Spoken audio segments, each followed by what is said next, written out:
Arẹwà pẹ̀rẹ̀gẹ̀dẹ̀ ojúmọ́ ti mọ́ o. Ọ̀yẹ́ là lónìí àdúpẹ́ ọjọ́ tá a bọ́mọ ológo tó la gbogbo ayé já ló pé. Alhaja Kudirat Oyindamola aya Koko Zaria ńlábí láyájọ́ òní. Alhaja Aishat Abimbola ló rán mi iṣẹ́ o. Ìmùlẹ̀ rẹ ọ̀rẹ́ rẹ tòótọ́ ló ń pé kí n kólùkó ṣẹ̀kẹ̀rẹ̀ lọ́wọ́ kí n máa kí ẹ ní mẹ́sàn-án mẹ́wàá. Ẹni ńlá ní ṣeun ńlá Oyindamola ńlẹ̀ ọjọ́ tá a bí ẹ ló pé ṣe ni kó máa yọ̀ ṣẹ̀ṣẹ̀. Èrò ìyàwó ẹ wá bá wa yọ̀ bá wa dúpẹ́ o. Ọjọ́ bí ẹyin lójú Koko Zaria ló pé aya Oyedepo ló ń ṣọjọ́ bí lónìí. Ńlẹ̀ Alhaja Kudirat wọ́ ló lónìí ó lè gara tán kó o gbé bọ́dì sókè. Ó ti yá Alhaja Oyindamola ọlọ́pọ̀ ẹwà rèé bọ́rọ́kọ́tọ́ bí ọ̀gá apọ́nbẹ́po rẹ̀ eyín mẹ́nugún olórí aláṣẹ Zagaza ní mọ̀nkì. Ọlọ́jọ́ bí òní o màmá Alia màmá Isabella òní kánjú kú ìyá àbejì gbogbo ohun tó kójọ òní jòdànù. Ó pọ̀ ta ló sọ pé kò pọ̀ kẹ̀ orí ọlọ́run láyé Alhaja Kudirat gangan ni OPG tó pọ̀ gan-an.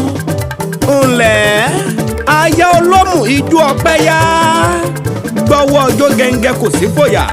Ó yá sọ̀rọ̀ aya Koko Zaria sọ̀rọ̀ sókè kó fẹnu ọpẹ́ dúpẹ́ fọbọ ọlọ́pẹ́ tọ́pẹ́ tọ́ sí tó tún jẹ́ kó rọ́jọ́ òní láyọ̀.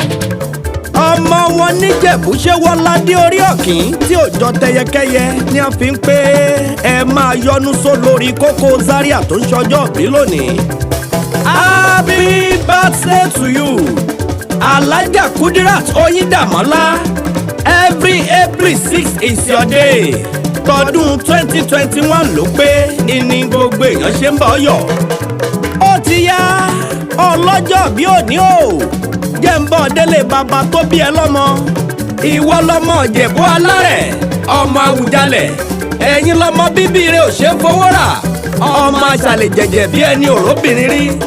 Ìjẹ̀bú ọmọlúàbí o ẹ̀yin lọmọ Awùjalẹ̀ Ìjẹ̀bú Alárẹ̀ ẹ̀yin lọmọ Alágẹmọ òtún wọ̀yọ̀wọ̀yọ̀ ẹ̀yin lọmọ Aródòjoyè ọmọ olówó joyè méjì pọ̀ ni wọ́n ń kilé bàbá tó bí yín lọ́mọ. Ìjẹ̀bú lọmọ olówó sílèsílè ni wọ́n fi ń pé kékeré Ìjẹ̀bú owó ni àgbà Ìjẹ̀bú owó ni ẹ̀yin lọmọ arígbálábuwó ọmọ afọ́nwó bí ẹni fọ́yangàn nírọ́ bàbá tó bí yín lọ́mọ.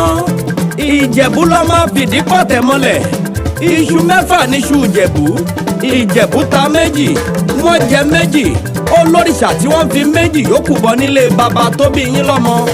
Ẹ̀yin lọmọ aládìyẹ ògògò màgà èyí tí ń regbó kìjikìji Ìjẹ̀bú Alárẹ̀ ẹ̀yin lọmọ Awùjalẹ̀. Ọlọ́jọ́ bí òní o ó ti yá jẹ́ ń kí ẹ délé ọkọ tó fẹ́ ẹ. Ṣé báwọn lọmọ olómù apẹ̀ràn ọmọ olówó agogo ni wọ́n ń kilé ọkọ tó fẹ́. Àwọn lọmọ asígbà lọ́nà tòmù ọmọ bẹ́wúrẹ́ bá sọnù lómù ẹ má mú lọ mí. Ta ni bàbá wọn ṣẹgbẹ́ gbẹ́rangbẹ́ran bágùntàn bá sọnù lómù ẹ má mú lọ mí. Ta ni bá wọn ṣẹgbẹ́ bàbá gbẹ́rangbẹ́ran tádì yóò pèpè bá sọnù lómù ẹ má mú lọ mí. Àwọn kì í bá wọn ṣẹgbẹ́ bàbá gbẹ́yẹgbẹ́yẹ ṣùgbọ́n tó múrò gbọ̀dọ̀rọ̀ gbọ́dọ̀ bá sọnù lómù ẹ má rìn lẹ́sẹ̀ wá pè mí o. Ẹlẹ́sìn ni kẹ́ẹ̀rán wá ni wọ́n ń kilé ọkọ tó fẹ́ nítorí àwọn lọmọ arápá ńlá mú yomi tóró ẹṣin. Ọlọ́jọ́ bí òní o Alhaja Kudirat Oyindamola aya Koko Zaria.